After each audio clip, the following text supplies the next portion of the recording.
Hello there. During this period after the election day but before the finalisation of the results is a weird kind of holding pattern. It drives some people crazy, like Paddy Gower here, who's incredibly frustrated with the length of time that it takes to count these votes.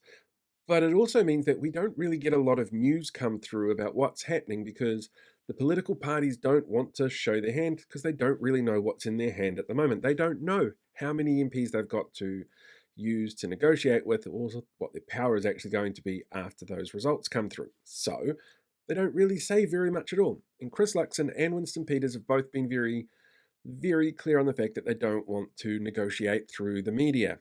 And that's fine, that kind of makes sense.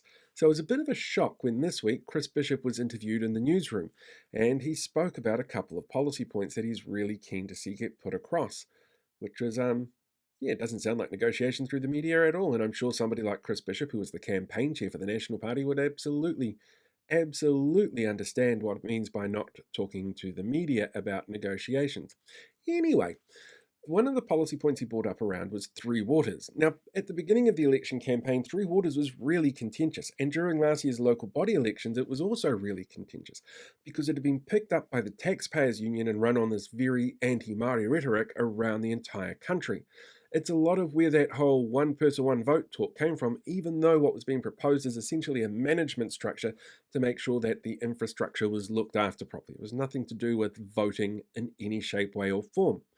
Now we're looking at what the National Party is kind of proposing when it comes to what was Three Waters. After all, in February, they said they were going to repeal it all. They were going to force councils to regulate water to a certain standard, and they were going to make them ring fence funding essentially to look after this failing infrastructure.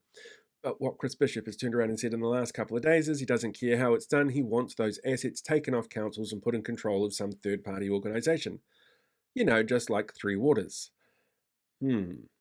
What a shocker. So instead of working in some kind of bipartisan manner on a system that they clearly, both National and Labour, were keen on, National decided just to politicise it all and are going to do essentially the same thing. That's their prerogative, I guess, if the system works. Yay.